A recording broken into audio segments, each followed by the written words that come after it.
What's going on, everybody, and welcome to Legacy's Journey, where we talk about creating what outlives you. I'm your host, Cameron Williams, owner of Kinley Consulting, where we focus on strategic financial growth for marketing agencies so that they can live the dream life they deserve and not be a slave to their business. And we do that through accounting, CFO services, and tax strategy. Now, this is season 2. I told y'all we coming back with bigger and better guests because our focus is on million-dollar agencies, but this person is actually a repeat guest. We had them on season 1. I mean, the episode to me was amazing.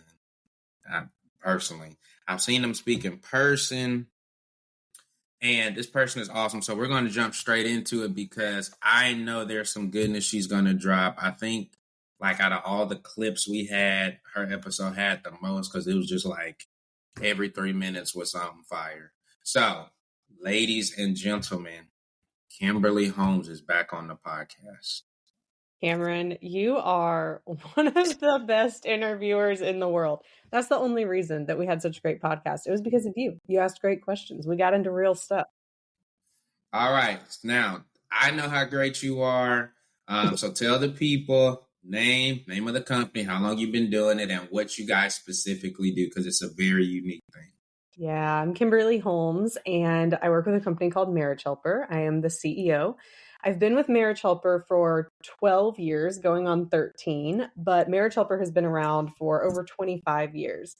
And at Marriage Helper, our mission is to support, save, and strengthen marriages to last a lifetime. And we are incredibly passionate about that.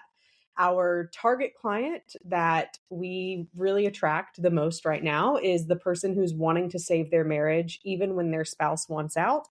And so they're kind of at their wits' end, at the end of their rope. They've tried a lot of things and nothing has worked to turn their marriage around. That's typically when they find us. And when we step in and we say, there is always hope. And we have an amazing success rate by the grace of God. Over 70% of the couples we work with end up saving their marriage and making it stronger than ever before. I told y'all, see, important work. All right.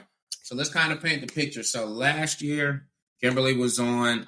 Earlier this season, Phil, which is actually the marketing director, some people may say CMO of the company, was on. So Phil got to go into a lot of how to tie in your marketing message to your actual mission. So he got a lot into, like, we want to be top of mind when these things happen because our goal is to save the marriages. So we have to think, what will they want to know about when they're on the dark path, right? Like, what are some of these questions? So he mentioned even, like, what was one of them? Like, what was it like? You know these questions. Why am I trying to remember? Share with us some of those questions, just from the standpoint of, like, I'm thinking about it. What are some of these things that they're starting to type in before we get to, like, the actual D-Day? Yeah, absolutely. We really do. I mean, as I said, going back, I've been at Marriage Helper for 12 years. And when I first started at Marriage Helper, my focus was in marketing. So marketing is my background. Marketing is still like my first love of everything that we do. And the reason that I love marketing so much is because it's a business owner's opportunity to understand and meet the pain point of the person that they're trying to serve. So for us, we start everything with what is the pain point of our clients and what are they typing in? A lot of people look at Google or YouTube as their counselor in whatever area. That makes a lot of sense in the area we're in to kind of think of those questions that a person would go to their actual counselor about. But even in your area, Cameron, like thinking of a financial counselor, quote unquote, what would people want to ask a financial counselor and meet them where they are in that question? So for us, a lot of the people are typing in, can one spouse save a marriage? Can my marriage be saved if? A lot. And so a lot of it is like looking for hope is really what they're looking for, but that's not what people are typing in most of the time. They're asking specific questions. What do I do when I found out my spouse has had an affair? A lot of what to do, a lot of can this. And so the goal is to meet them where they are, build trust and develop a relationship with them along the way as they go through their decision-making process of the next thing that they should do.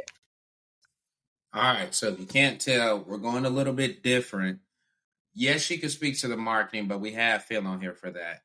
I like to use this episode because in being married to a business owner, which I'm sure you can say you have plenty of those case studies. Very much so. There's a way different dynamic than just the same two people that they both go to W-2 jobs, come home and deal with whatever.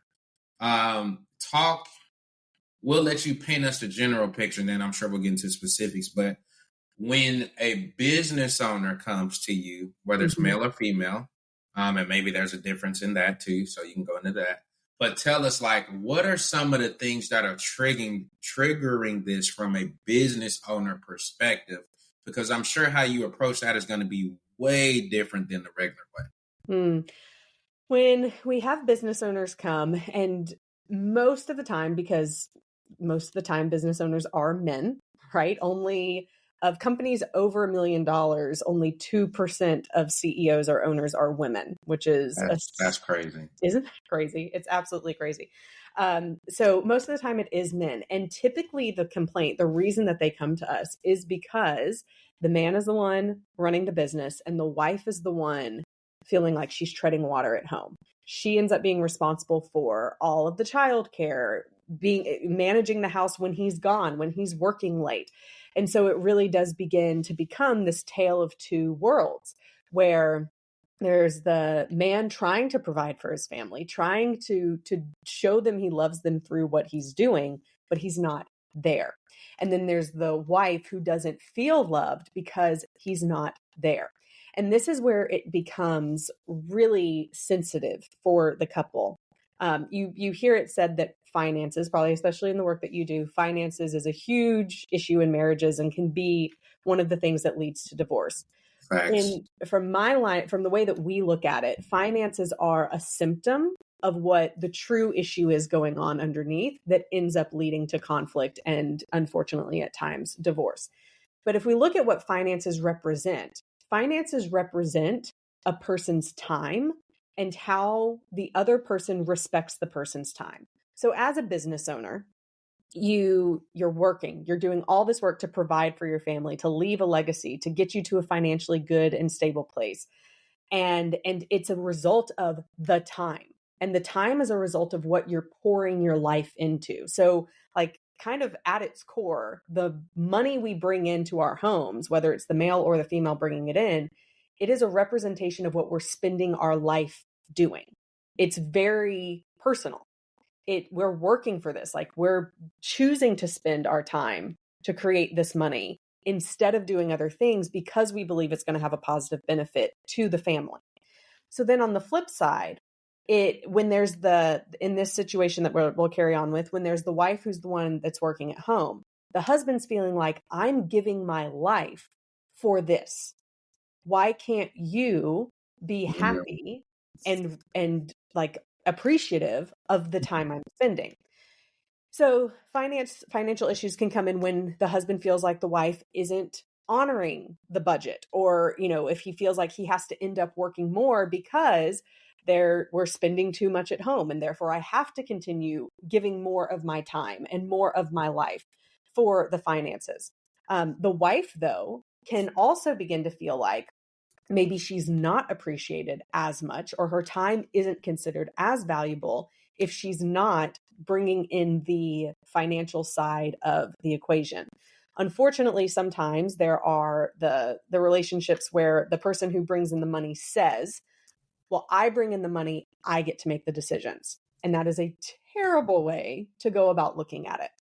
When we get married, we combine our finances. It really doesn't matter who brings it in or not overall, but that doesn't change the fact that the person who's more responsible for bringing in the money tends to have a greater weight on their shoulders and can be way more sensitive about the financial conversation than maybe the person who's not bringing in the money. So I'm going to pause there and see what you have to say about that, because I'm sure this also really gets into your wheelhouse and what you do and what you see with business owners you work with.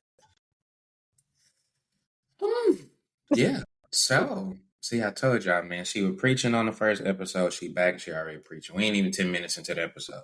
Okay. So to answer your question, so that would be us, right? Because I'm the one who runs Kinley, of course. And then the wife, we homeschool.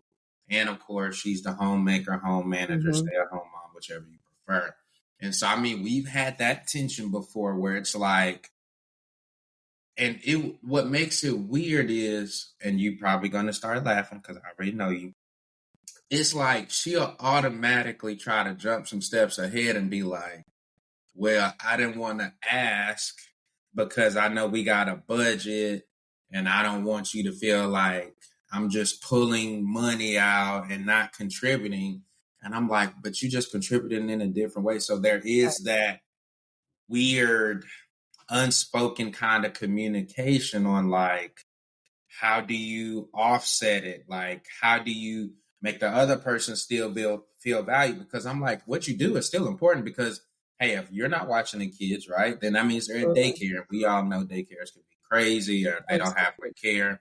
Or they could be a regular school where, you know, it's 25 kids in a classroom and depending on where your kid is, they get thrown in a crack. So it's like, how do you manage that tension of making them feel valued, even though they're not bringing in finances? Oh, are you? Oh, I may have done us a favor. Look who I have. We were just, it's like she just tried to describe your life and you didn't even know because you wasn't in here. You did have to break in because it was locked. Okay, ladies and gentlemen. Is she joining? Somebody special is here. I love it. You got to scoot though. They can't see you. Hey, lady. Okay, so she basically just said, as I said, talking about business owners and being married, she basically said what you be saying about how there's typically one that's working, one is more of the stay-at-home mom. And there's that struggle because of all of the different challenges that you go through, whether that's, well, you're the one who makes the money, so I don't really want to ask too much, or I don't want to go over the budget, even though we need this. And there's that weird tension. Mm-hmm. So since you're here and everybody always hears me and you're here with the excellent, wonderful Kimberly, we're going to let you kind of add a little bit more because the ladies may be like, yeah, I need to know this. So what's the question? The question is whatever you ask because she's paused. Okay. But you got to make sure your face is in. Look. Did you already ask? I did not ask your question, but you got to make sure you stay in the box. Okay. And you got to talk loud so that everyone can hear you. Yeah, she's the soft spoken. My question is, how do you manage the, I guess, stability of the relationship, or not really the stability of the relationship? What are we trying to manage? I don't know, because you say you manage different things than I do. I got one for you. Wait. How do you keep everything balanced when both people are at capacity? Like, I feel like I can't really lean on him because I know during tax season, there are a lot of stressors on him. And I'm trying to hold back what I may need or the household may need so that he can manage everything that's going to be happening during the entire tax season. I know he feels fine right now, but I want him to have. Because I'm good. I want him to have longevity all the way through tax season, so that way he's not burnt out at the end. And I've noticed over the years, if the demand for home life is the same, that does put pressure on him, and it's several withdrawals that's coming from the household. So what I'm trying to do this year is try to handle most of the household stuff so that he can make it through tax season and have like a level of homeostasis, if that makes sense. So he can go all the way through. But at the same time, I don't really know how to manage what I need because I don't really have an outlet to make sure that I'm kind of balanced as well. Yeah. What is it that you do need? I need rest because I feel mentally burnt out. But he doesn't understand what I mean when I say mentally burnt out. How do you know I don't understand? Because you're like, oh, you went for a walk today. You should be fine. No, that's not what I said. You were able to sleep in a little while. You should be fine. Or how old are your kids? And how many kids do y'all have? 3. 3. I thought it was 3. So 8, 6, and 1. And you homeschool. Mm-hmm. And do you have support around the area, like family or anything like that? Mhm. Whew, that's hard. Okay. Mhm. Yeah. And so you said that you're kind of foreseeing what his needs are through tax season. And how long is tax season? 3 months? 4 months? April 15th. So it's about a third of the year that y'all are in this cycle of heightened tax season. So you're foreseeing what his needs are in terms of wanting him to what, like, explain further what you mean by not wanting him to have to do those things around the house, or the I don't remember exactly how you worded it, but what is it that you're trying to protect him from? Okay, normally during tax season, with Cameron, he does not have a threshold sensor to let him know that he's at max capacity. So what ends up happening is he keeps going until he cannot, and his body will literally make him go to sleep. He doesn't even know he fell asleep. Like, he will fall asleep while like this on the computer. Like, his body will just make him sleep. He doesn't know when to stop. And since I know that about him, I'm trying to prevent him from doing that on a regular basis, because I don't want him to put too much wear and tear on his body. I want him to have longevity. Mm-hmm. So that is so thoughtful. It is really thoughtful. But I'm straight though. I promise you. All right. So just to kind of make this tie into in general, every business owner has some type of busy season, whatever that is in your business, whether that's summer, the fall, Black Friday time. So there's always a time where the business demands more, or maybe something's broken in the business. Maybe an employee is just blowing up the company and you have to say, hey, I need to take more time to really focus on this, which by default means less family time or less of the things that you may normally do to help out. Yeah. So the ask to Kimberly is, I'm not really concerned about Cam since I'm implementing this, but I am concerned about myself because I don't have any outlet. Like, I'm no longer going to the gym because I'm watching the kids while he goes to the gym. We can't both go at the same time because I can't lean on him to watch the kids while I go. So it's like a nonstop thing that's happening, and I am exhausted.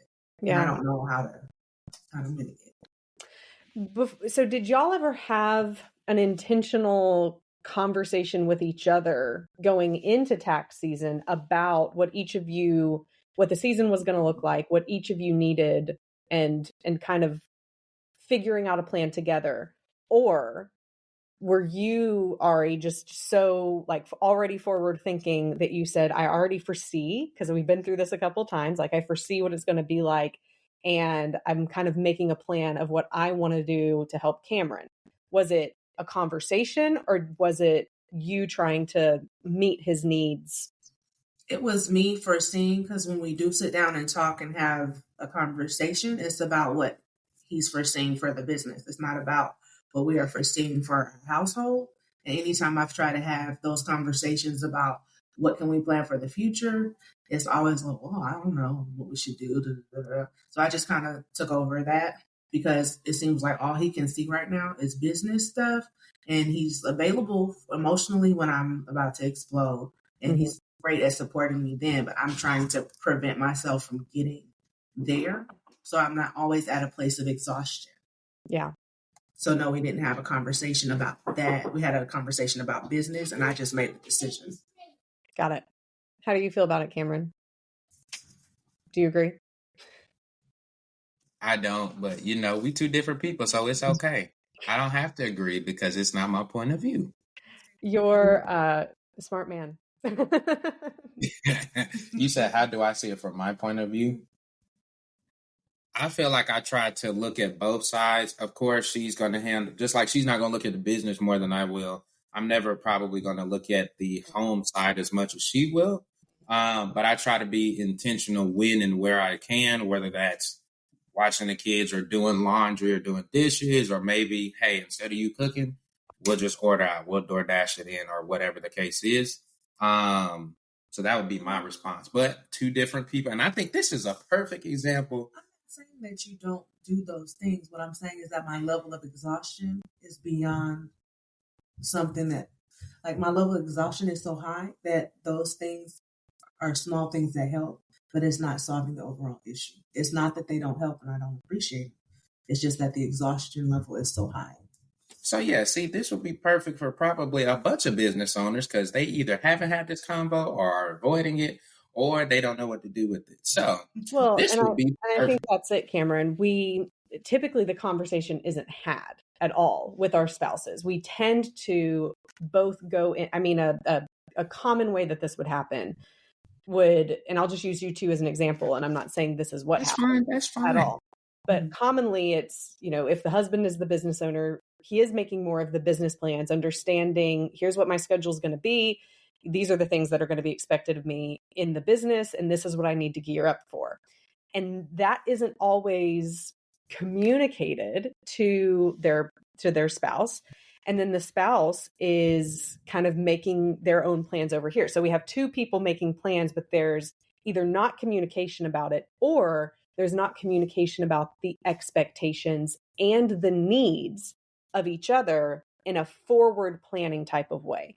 So an ideal situation would be the two people sitting down and saying, hey, here's what's going to be like. This is going to be a really busy season that we're going into. Let's start with, what do each of us really need to both be at our best and to have our cups filled, not be exhausted, not get mentally burnt out. What do both of us truly need at the core to get through these next 3 or 4 months together? And then you start there. You try and be as flexible as you can with everything else.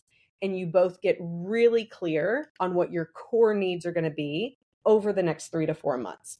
So for Ari, like, what is you say you're exhausted, but what is your core need? Is it that you're needing 2 hours without the kids each day? Is it that you're needing 8 hours of sleep each night, or something completely different? What is your core need right now? I think I need like a day just by myself without anybody tapping me, asking me something, or bothering me about what they need.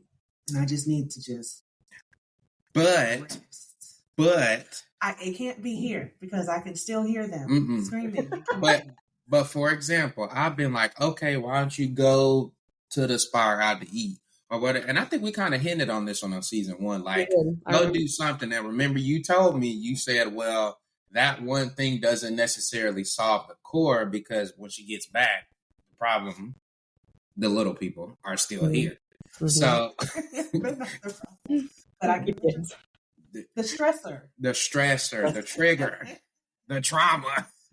Right. So I think I'm gonna speak for all the business owners and especially the husbands. So like, what do you do? Because in my head, right? Because of course, being a business owner, you're always trying to solve a problem. So to me, okay, you need a day. Well, okay, you go to the spa or take yourself out to lunch or meet up with your buddies and y'all go do whatever ladies do, go do nails or whatever the case.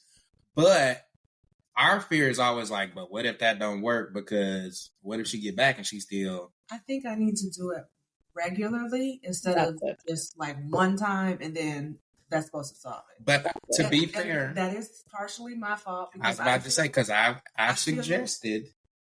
There was a season in our marriage where I was consistently going, and I may not have felt burnt out, so I felt guilty about taking time away. But I just need to be more intentional about doing it regularly. And I do need you to hold me accountable. There are times you may have to say, Ari, you need to go.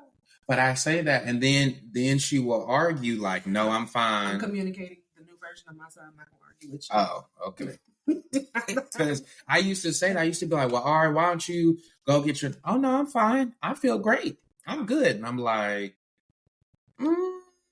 you sure? So one thing... Oh, here we go. So one thing we thought that would help, which I think you said it helped. So, of course, we're in small group season at our church. And so I was like, well, go do your own. Like, don't do one with me. Like, go do one that's just you alone. And so did that help? Yes. Because she was coming home. Kimberly, she was coming home saying some stuff. I was like, what has happened to you? What has the Lord said to you? Like, good she's coming home like, yeah, she's like, oh, Cameron, I just love you and appreciate you. I'm like, what? You need to be not saying she never said that before. But it was just a different continent. Like your spirit had changed. Because I was being poured into. Yeah. But so let's keep going. So I said the same thing. All right, it's springtime. Going back to your group, because I know when you go to your group, you know you good. Right. I got met with resistance. Because the last time when we did that, you were saying, when are you coming back? Because the kids, blah, blah, blah. And so I don't know if it's going to go over. Let's dive into that since we have the wonderful Kimberly here. Well, I want to ask Ari before you ask that follow-up question, Cameron. You said earlier that you feel guilty. Mm-hmm. Why do you feel guilty if you do a regular time for just you? I don't know. It just makes me feel like I'm being selfish and that I'm putting all the kids on him because I know how demanding that job is. So that plus the business, I feel like that's insensitive and selfish for me to constantly be like, here's your kids. I'm going to go do something for me. I feel like. Which she doesn't do. So we have a calendar in the kitchen for the whole week that's updated with my Google Calendar. So we all know, today this is Cam's schedule, or we know I've gotten everybody in the house. We put everything on the calendar. That way it's no surprises. Everybody's on the same page. So if I could just get over the feeling guilty part, then I think I could do it more consistently. When she does that, Cameron, when she goes and takes time for herself and leaves you with the kids, do you feel put out? No, it just depends on the day. So, for example, I think your group was on a Thursday morning. Yeah.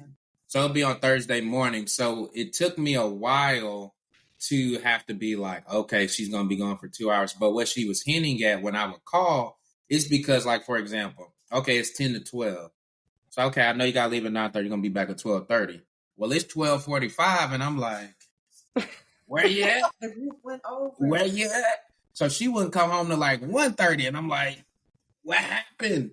And I think she misinterpreted that as I was upset or angry or complained, feeling some type of negative connotation. Yes. When it was just more so no, if we communicated you're going from this block to this block, I'm literally 9:30 to 12:30, she gone. But it was the same thing when I was going to the gym. Because what she's not sharing is because she gets that solo time, then she's like, wow, I feel amazing. I'm going to just sit up here and absorb this even more. So I'm going to just sit in the parking lot for an hour and just breathe fresh air and just play music. Inside. But my thing is, you never told me you were going to sit there for an extra hour. I didn't know I was going to sit there for an extra hour. Right. So now I got a meeting or something, and I'm like, where's she at? So now I got to kind of be like, hey, if a child walks in the middle of this meeting, we're going to say it's going to be, because in my head, she was supposed to be here 45 minutes ago. Right. So you're making plans and meetings and things based on the information that you're given. And she's our freestyler. So I'm the schedule one. She's the more free flow. Is she also the more conflict averse one? Is she the one she is the she hates conflict. She'll say oh, I can't believe.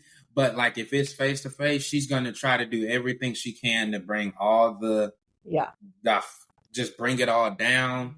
Right. She's definitely the conflict averse one. And that's also why, not to speak for her, but it's also why people who tend to be more conflict averse are going to take it more personally when, as she said, she gets home and you're like, where have you been? She's going to tend to take that way more personally than someone who has a personality temperament like you, who you might come home and be like, I'm sorry. And then you'll, I'm sorry, I didn't mean to, next time I'll do better. And you're kind of moving on with life. But for her, everything probably connects to everything else. And so it's not just that one event. She's now taking that and applying it to many things. And it's going to inform her decisions into the future. So what can you do about it? So this is, again, where we have to go back to compromise. So understanding Ari's conflict avoidant, but also desperately needs some of this time alone. And also her personality style is probably one where she's not necessarily on time anyway, in general, in life. Is that correct? That's something I want to do. The only time in 13 years of dating and 10 years of being married, the only time I know I will never be late is if R has to sing at church or she got invited to sing at somebody's church. We're going to be there early. That's it. That's the only time. That's it. But anything else, you're going to be kind of doctor's appointments and stuff, I'm on time. Barely. That's So if you know this about her and you're both saying we want to figure this out, then maybe what it could look like, and this isn't the answer because you both need to talk about this.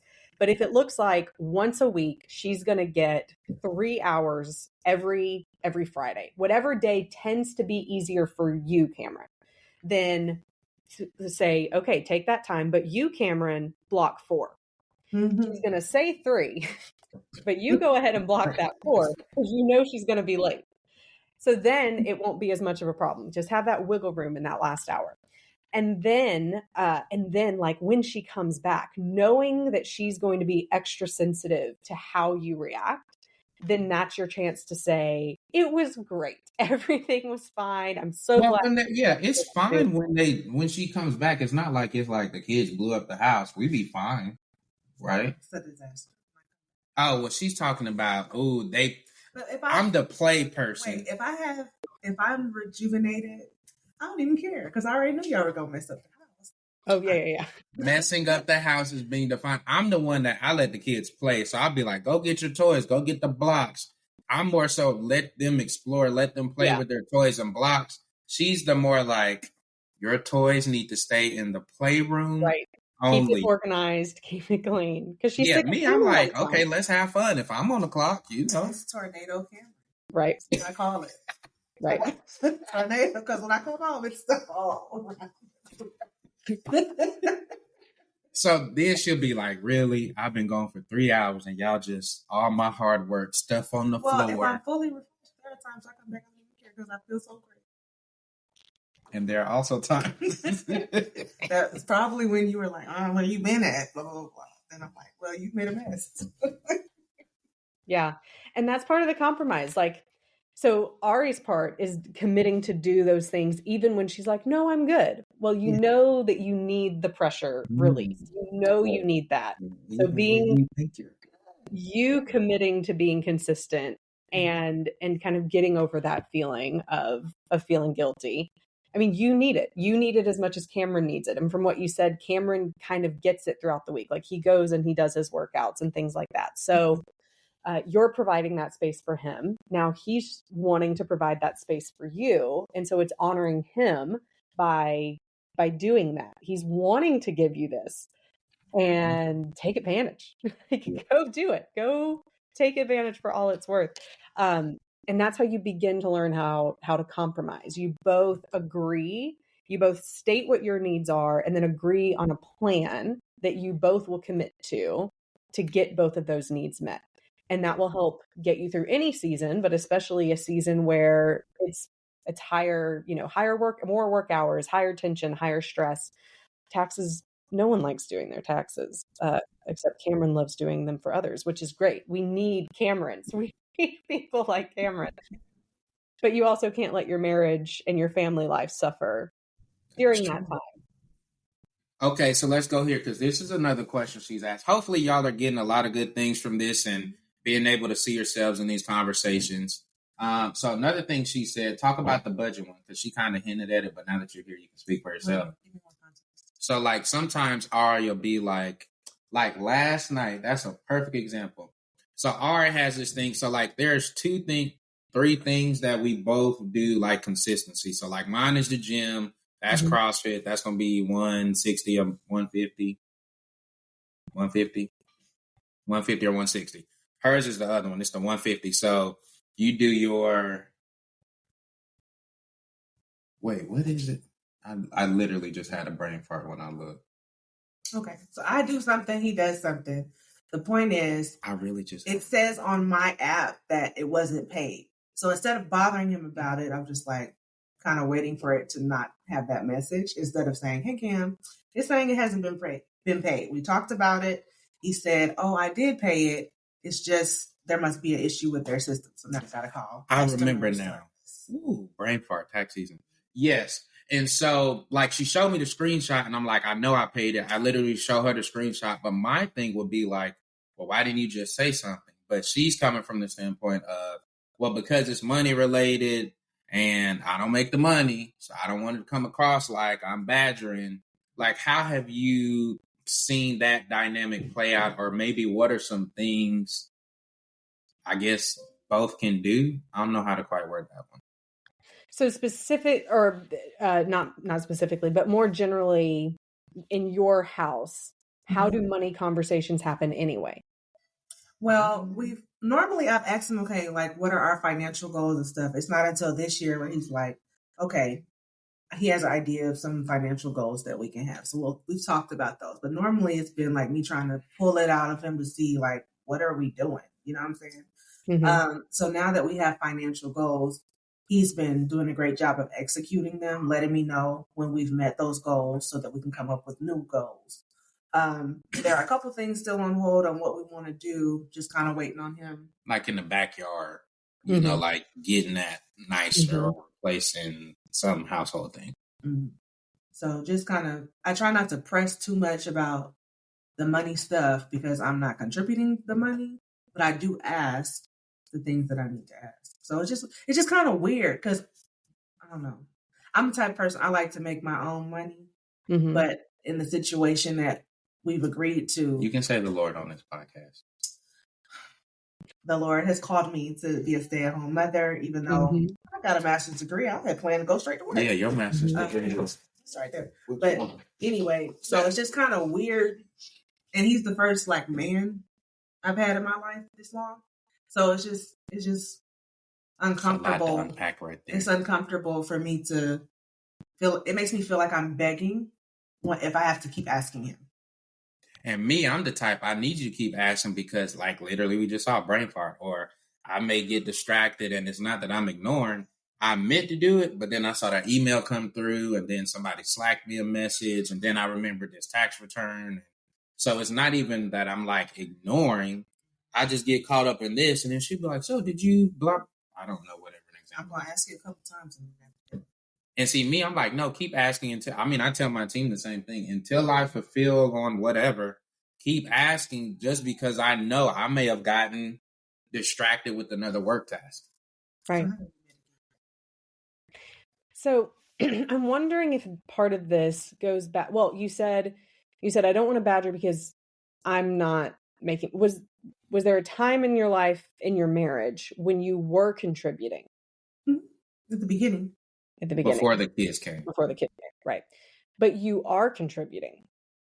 I know, but it's not financial. And I feel like this is her number one argument. I feel like there's more, and it's not a reflection of him. I just feel like people respect you more when you bring in money. I just feel that way. We just had this convo the other day. She's like, I feel it's very humbling to me to be a stay-at-home mom when that's not what I planned. So when it comes to money, I'm going to ask a couple times, and then that's it. Yeah, I said a couple. 2 or maybe 3. But it's not Cameron's money. It's the Williams family's money. I know. It's your money. It's your money too. It's your money. And so, yes, like you have every right. I didn't hear what she said. She said, give me my money. That's right. On that note, we need to have a deeper conversation. You finna be like, we just need to put her on the budget. Can we swap out something and just make Kimberly just be on a regular? We're still role playing for the audience because while it's funny though, there are a lot of business owners. Because I've talked to them where the husband is the business owner, the wife is staying at home, which they agreed to. But I'm sure these are those little conversations, or when the argument does happen, it's these things that you're saying, but that were unsaid. That the husband, like a lot of times we'd be like, when did you start feeling? Yeah, we're like, I thought everything was good. I thought you enjoyed it. 10 years. On that note, Cameron, like there's 2 situations of other couples that I've worked with that come to mind where the husband he was the primary income provider and the primary like keeper of the finances in the sense of like he was the one who tended to pay the bills, log into the bank account, and all of that stuff. And both of these people were keeping financial. One of them was in deep financial problems and hadn't told his wife because he didn't want to worry his wife, but it was causing his wife to worry more because she didn't know what was going on.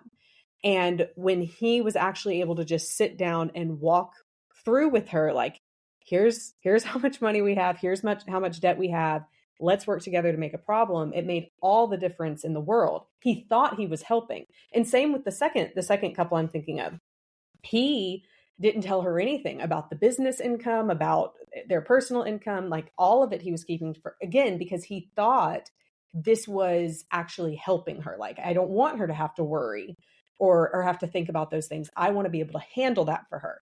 But in both of these situations, the wife was going around saying, I don't feel equal because this is happening. And I'm worried more because I don't have access. And I'm not saying that's what you've done at all, but I think it's a thought that a lot of business owners have, which is, I'll just worry about the finances so she doesn't have to. But the transparency into the finances and into like the personal and if appropriate, the business actually brings more intimacy into the relationship and helps the wife feel more equal and more a part of what's going on and feel more like she's a part of it as well. Like she has equal access and equal understanding of it as the husband does. Let me give you props. Yeah, give me my props loud so that people can Let's hear hear. it. Cameron does an excellent job of that. Way to go, Cameron. I mean, Okay. you should I don't know if you talk to your marketing agency clients about that when it's appropriate, but it is something that a lot of business owners struggle with and don't know exactly how to handle, like in communicating those things with their wives. And so it's definitely an opportunity for even you as their tax advisor and financial strategist to help them more. All right. So we're just going to let you keep driving now. She only has 14 more minutes because, she got to go save some more people. That was my number one loaded question. I didn't have any other questions besides that one thing. Okay, well, let's keep the role play going because I'm sure there's other things you thought in the past. Maybe we solved it. Maybe I failed. But this is about to be 6 years that we've had Kim now. So I'm sure there were other moments. I'm guessing when I was broke, like the first 2 or 3 years, don't count that part. But much prayer. we can talk about that, but these are people who are on that road to $1 million. So okay. I know a lot of the things we ask them is like their time. Like, I got a question then. Oh, cool. What are some practical ways you can make time for one another when you're so focused on building the business, like on a weekly basis? Because we've tried the date night, but I learned once you have 3 kids, people are not so quick to volunteer like they were when you only had one. Because you got 3, and the youngest one, he ain't 2 yet, so he ain't potty trained. So it's either you got to fork up $100 plus whatever your date night idea is every week, or you got to try to be a little bit more creative. But by the time we get to Friday, she may not say it. I know she be tired because she kind of knows, like Friday afternoon through Sunday, I know help is on the way. I'm not working, therefore I have more help, which is true, right? But she tired, and then it's Friday. Once I come back from the gym, I'm like, work week over. Praise God. So sometimes we don't even go that far to the date because we're just like, our house is a safe place. We're gonna just chill out, and we may not even. Sometimes we get the show on the TV, and it's just on pause because we end up talking for 3 or 4 hours. Just catching up. I think that's great. Because, what's the intention of date night, right? The intention is to filter out the distractions that you have on a normal day-to-day basis and to have that time to reconnect in a positive way with each other. That's really the goal. So if you take that as what you're trying to accomplish, then you can fit that into several different senios. Put the kids to bed an hour early, or make your date night like at home, bringing in food, like cooking together, playing games together, whatever you both enjoy doing.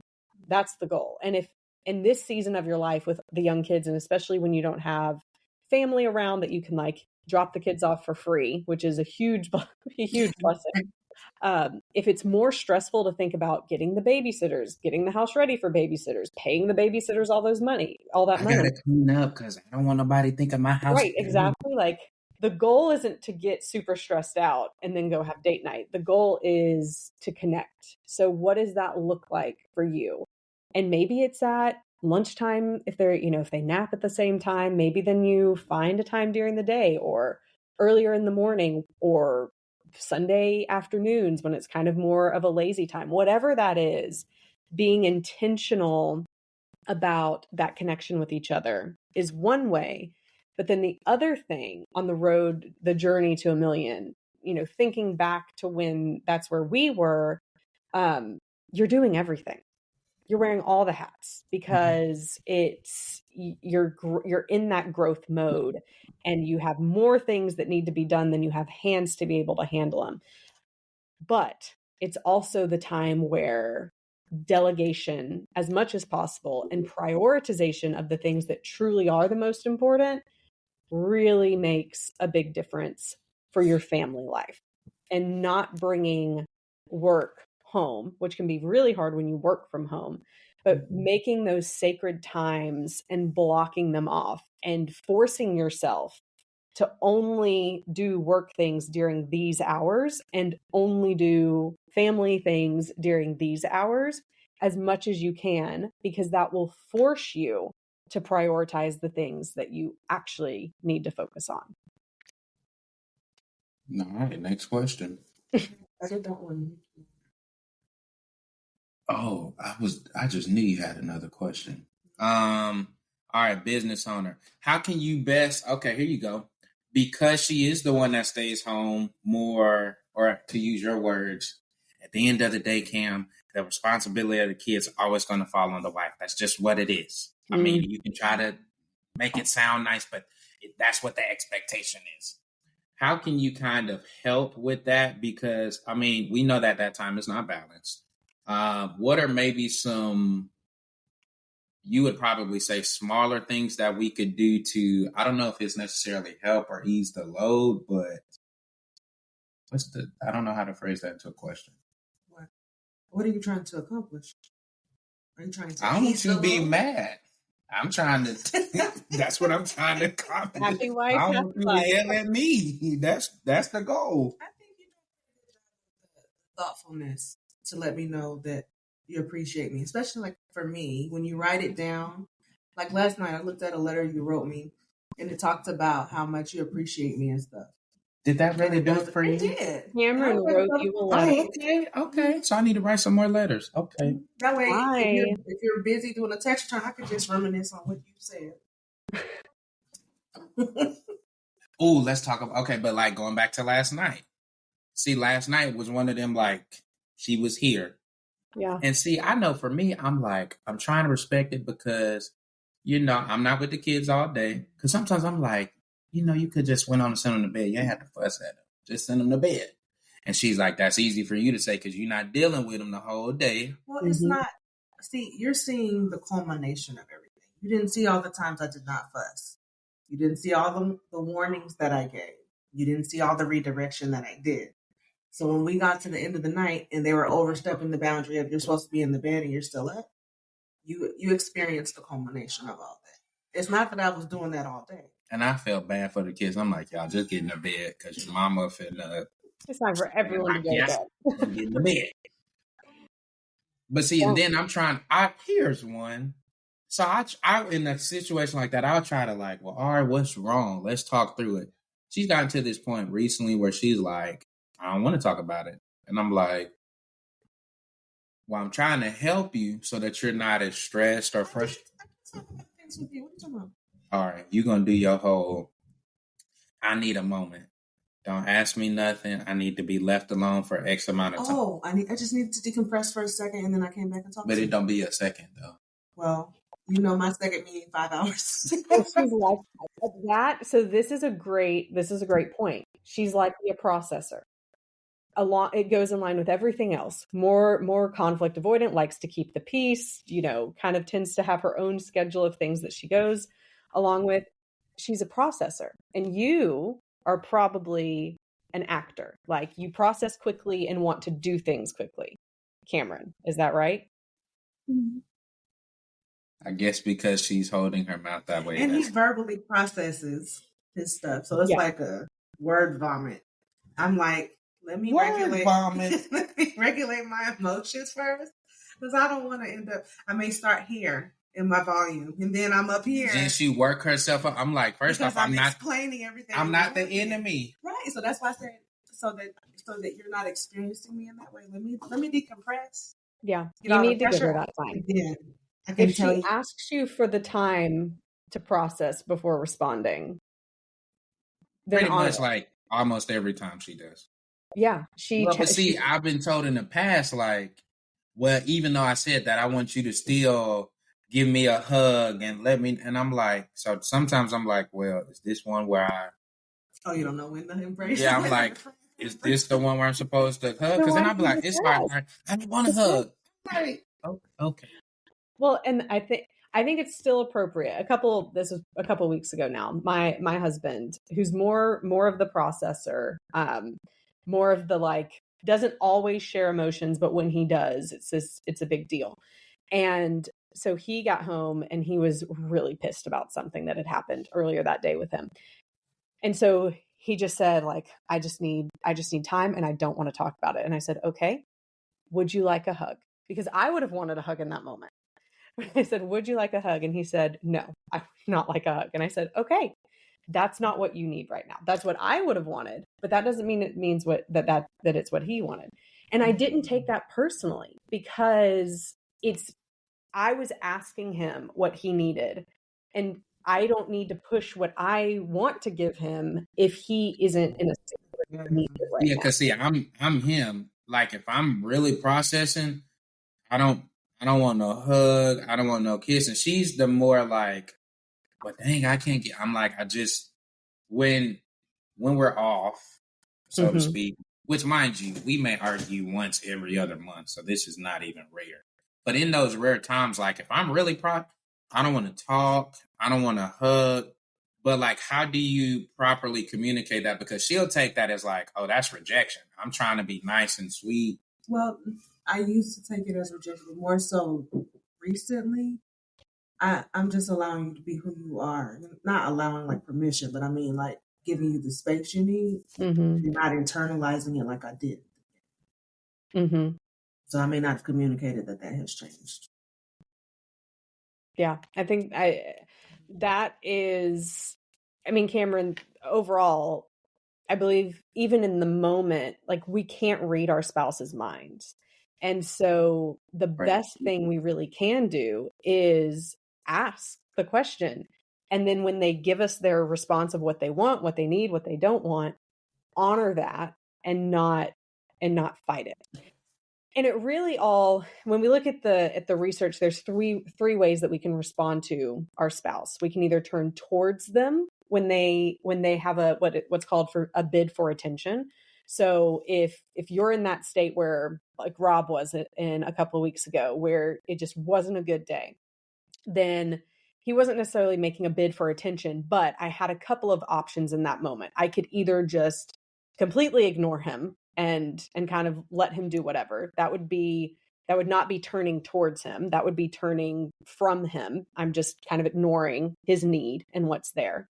Turning towards him would have been what I did in that moment. Hey, I see you. I'm sorry that it happened. What can I do for you? And then allowing him to tell me what that is for him. Or I could turn against him, which is the third turn, which is maybe I ask him what it is he needs. And he responds and says, I don't need anything. And then I go into, what do you mean you don't need anything? How, like, I want to do this for you. Why are you in such a bad mood? You know, what really happened? Tell me further. Where we then kind of begin to attack them for what they're doing. And it's in these turns, a turning towards our spouse in their time of need, turning from them or turning against them. There's only one proper answer. It's turning towards our spouse. And really understanding how to meet their need in that moment, the way that they need that need met is the correct answer. And it takes trial and error for sure, but it also just takes an intentionality in learning how to communicate with and understand our spouse's needs. And it sounds like you and Ari over the years, especially with what Ari just said, like, yeah, there was a time when I did take that personally, but I've learned you. And I've learned what you need, and I've learned not to take that personally. And I think that's a key point in it, to not take personally what our spouse's needs are and feel like, well, if they don't want a hug from us or to talk it out right now, then that's because they're mad at us or because we've done something wrong. That's most of the time not true. Most of the time it is they really do need to deal with it in their own way right now. And then later would be a better opportunity to come back around, maybe the next day, and say, how are you doing? Is there anything I can do now to support you? I'm just gonna let that marinate.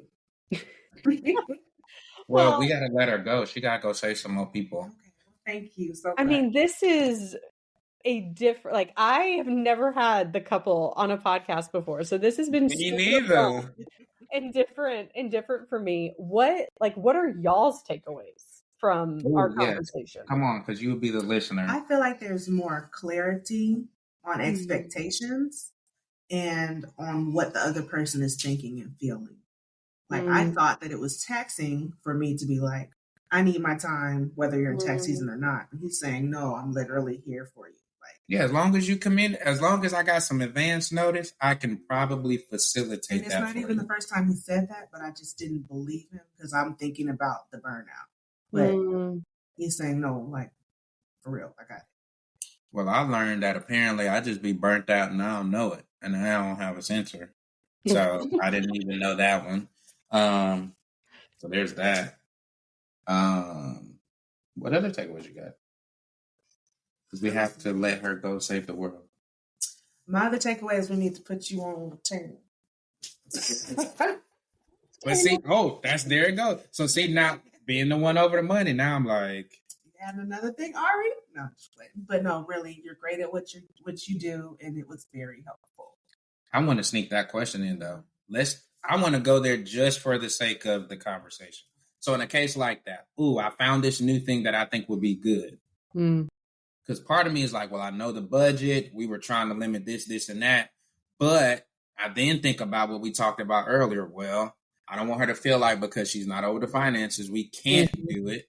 And I'm sure there may be some margin, maybe. I'm sure it probably is if I check the budget. It probably is. But like, how do you best respond so that she doesn't feel like, see, here it goes. I asked for something and it's a problem. And I'm not saying this is across the board or even just us, but I'm thinking for other business owners as well as a past conversation we've had. Yeah, absolutely. We were supposed to let you go. You don't have to. It goes back to sitting down and having that conversation and being open with the communication, because you're right. You don't want the spouse, like in this case, the stay-at-home mom, to say, hey, maybe it's like an example, a new meal service that they want to try. This was, I heard a couple talking about this at a Super Bowl party a couple of weeks ago. And the wife was like, I really want to try this new meal service for all of these reasons, but like the husband hadn't approved it yet. And so in that, I'm going to play this out. This wasn't said. I'm making the rest of it up. But she could easily say, but he has these 3 memberships that end up being $600 a month that are important to him. But there's this one that I really believe would buy back my time, would really help me with all of these things. And like, why do his get priority over mine? That could be the problem. You said that before. So if the wife is feeling that way, then it's important for her to, not in an attacking way, but in a clear is kind communication type of way, say, hey, this is how I'm feeling. I'm feeling like I'm not important because XYZ. Like, I'm just really wanting to try this. And I don't like that, Kimberly, because I'd be like, what do you mean you're not why would you say you don't feel important? So can we look at how we can compromise and prioritize, or at least, make a way for me to try this because it would really help me feel appreciated in what I do, and just bringing light into how the behavior is making each person feel can tend to pave the way for really good compromise to come. Okay, we're going to let her go before we come up with any more questions or scenarios. So, per usual, tell them you got a podcast, you got the YouTube, if they want marriage counseling, or if their marriage is way worse and they're like on the rocks and we need some extra help, tell them everything you do. For sure. You can find out more about what we do at marriagehelper.com. We have a vibrant YouTube channel with a ton of videos that you can check us out there, youtube.com/marriagehelper, and a couple of podcasts. So I have my personal podcast called It Starts With Attraction, where I'm really diving into more of the self-development, physically, intellectually, emotionally, and spiritually. And then we have our relationship radio podcast that is more marriage focused, where we talk about all of the fun and difficult topics that surround marriages and how to get your marriage back on track when things aren't going well. And if they want to connect with you on socials, yeah, Kimberly Beam Holmes on pretty much every social platform, I believe, especially Instagram is where I'm most active. All right, so you guys heard it. So hopefully with our role playing, asking these good questions, you guys got a ton of value there, because we know, especially, and I don't want to say it's more common the more money you make, but at least in the circles we're starting to see more people that the mom is a stay-at-home mom with the kids. So hopefully this was a very good role play. You could see yourself. Maybe you've had these conversations. Maybe you're thinking maybe this is what she really meant, and maybe what Ari said is what she never said. Like, these are what we're hoping you get from this, because we call this Legacy's Journey because it does you no good to make the million, but your family's they're just in ruins. They're destroyed. So hopefully this gave you guys plenty of help and value. Please follow Kimberly at everything she said. YouTube is free, y'all. You can just go there while you're cleaning or on your walk or while you're on the Xbox or whatever it is you do at the gym. You can listen to some of those clips. She has plenty of clips on Instagram. So make sure you reach out to them, show them some love. You also do seminars. Why you didn't talk about your seminars? Yeah, we do. Well, we do our marriage workshops and seminars for sure all the time. I mean, I think we're doing 64 of them this year. So you can find sign out up more for of those those. at Marriage Helper too. So, with all that being said, go follow Kimberly. You know we're going to have her back every single season. I don't know what we're going to do next time to top this one, but we'll figure that out when we get there. So, with all that being said, guys, thank you so much. Make sure you like this episode, share it with somebody, tag somebody. Maybe you're talking to a buddy and they mentioned some of this. Maybe your wife can hear this and maybe get some tips on how to better voice some of those things so that you can better help her to be successful in the role that she plays in the family empire. So with all that being said, you guys take care of yourselves. And until the next episode, stay safe. See ya.